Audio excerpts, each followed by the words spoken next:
Good morning students. आज का हमारा टॉपिक है क्लास 7th का चैप्टर नंबर 1। हम कर रहे थे पर्यावरण का हमने कल जो टॉपिक था हमारा प्राकृतिक पर्यावरण, उसका जो हमने 1 पॉइंट था स्थलमंडल वो कर लिया था। अगला 2nd पॉइंट हमारा है जलमंडल। तो जलमंडल के बारे में करते हैं। क्या होता है? जल के स्रोत को जलमंडल कहते हैं। जल के स्रोत जैसे नदी हो गई, झील हो गई, महासागर, तालाब, ये क्या है? सब जल के स्रोत है। इनको हम क्या कहेंगे? जलमंडल कहेंगे। सिंपल सी डेफिनेशन है, जल के स्रोत को हम क्या कहेंगे? जलमंडल कहेंगे। ठीक है, ये हमारा क्या होता है? जलमंडल। और जो जलमंडल क्या है? सभी प्राणियों के लिए आवश्यक है।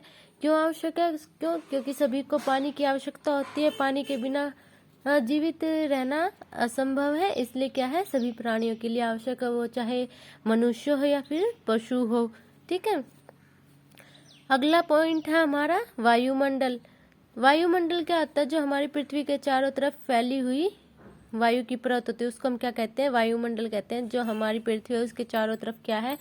वायु की परत बनी रहती है, फैली रहती है, उसको हम वायुमंडल कहेंगे। ठीक है। पृथ्वी का गुरुत्वाकर्षण बल अपने चारों ओर के वायुमंडल को थामे रखा है। जो पृथ्वी का जो गुरुत्वाकर्षण बल है ना, वो क्या है? जो हमारे वायुमंडल में चारों ओर है उसको भी थामे हुए है। कैसे? क्यों? क्योंकि जो गुरुत्वाकर्षण बल हमारा पृथ्वी पर क्या है? वायुमंडल में भी है, इसलिए वो क्या है? ठहरा हुआ है, उसको थामे हुए है। ठीक है। यह हानिकारक किरणों से हमारी रक्षा, जो हमारी सूर्य की किरणें आती है उसको भी ये मतलब जो हानिकारक किरणें हैं उसको भी बचाता है, उसको भी रोकता है। ठीक है। तो क्या है? वे जो किरणें आती है उनसे हमारी रक्षा करता है। ठीक है।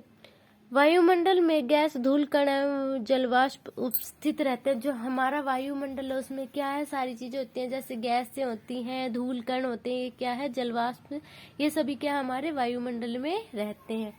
ठीक है।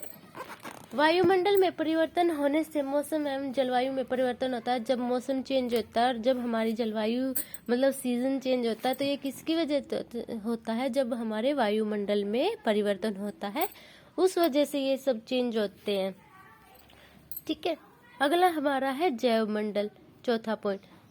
जो हमारा स्थल मंडल और जल मंडल और वायुमंडल है, इन तीनों को मिलाकर जो मंडल होता है उसको हम क्या कहते हैं? जैव मंडल। इसमें क्या है? पादप एवं जीव जंतु मिलकर जैव मंडल या सजीव संसार का निर्माण करते हैं। जो जैव मंडल उसमें क्या है? हमारे जीव जंतु भी और क्या है? हमारे पादप मतलब मनुष्य, ये सभी क्या है? मिलकर क्या करते हैं? जैव मंडल का निर्माण करते हैं, या फिर हम ऐसे भी बोल सकते हैं सजीव संसार का निर्माण करते हैं। यह पृथ्वी का वह संकीर्ण क्षेत्र है जहाँ स्थल, जल एवं वायु मिलकर जीवन को संभव बनाते हैं। मैंने बताया था ये कौन सा क्षेत्र है जिसमें कि स्थल मंडल और जल मंडल, वायुमंडल, ये क्या है? सारी चीजें इसके अंदर आती है और क्या है? जीवन को इजी बनाते हैं। ठीक है। इसको हम क्या कहते हैं? जैव मंडल कहते हैं। आगे हमारा है पारितंत्र। पारितंत्र क्या होता है? वह तंत्र जिसमें समस्त जीवधारी आपस में एक दूसरे के साथ तथा पर्यावरण के उन भौतिक एवं रासायनिक कारकों के साथ परस्पर मिलकर क्रिया करते हैं। पारितंत्र वह होता है जिसमें मतलब सभी मनुष्य, पशु, पक्षी सभी एक दूसरे के साथ मतलब रहते हैं, एक दूसरे पर डिपेंड रहते हैं। जैसे क्या है? मनुष्य क्या है? खेती करता है, पेड़ पौधों से है, उनसे क्या लेता है? अपना भोजन तैयार करके लेता है। जो जानवर होते हैं वो क्या है? घास भी खाते हैं, कोई मांस भी खाता है, तो क्या है? वो भी हमारे पर्यावरण पर डिपेंड करते हैं। ठीक है। तो ये क्या है? इसमें मनुष्य भी और पशु पक्षी भी सभी क्या है?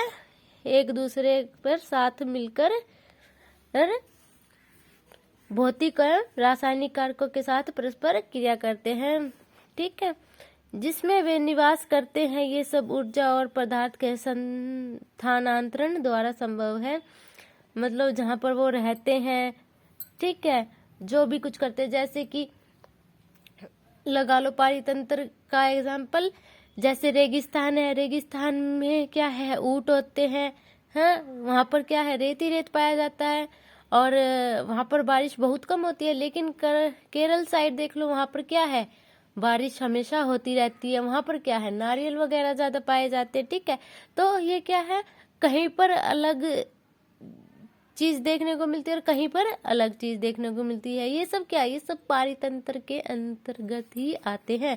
फिर भी क्या है, ये सब क्या है, एक दूसरे पर डिपेंड होते हैं। जो ये जीव जंतु है तो ये क्या है, और जो पेड़ पौधे हैं ये क्या है, सभी जैसे रेगिस्तान है वहां पर क्या है, कैक्टस वगैरह, तो सभी मौसम के हिसाब से या फिर जहाँ की जलवायु जैसी उसी के हिसाब से वहां पर निवास करते हैं। ठीक है, ये सब क्या हो जाता है, ये सब पारितंत्र होता के अंतर्गत आता है। ठीक है, तो ये हो गया हमारा प्राकृतिक पर्यावरण के जो हमारे कारक थे, स्थलमंडल, जैवमंडल, वायुमंडल और जैवमंडल, ये हो गया, और पारितंत्र हो गया। ठीक है, आज के लिए इतना ही। Thank you.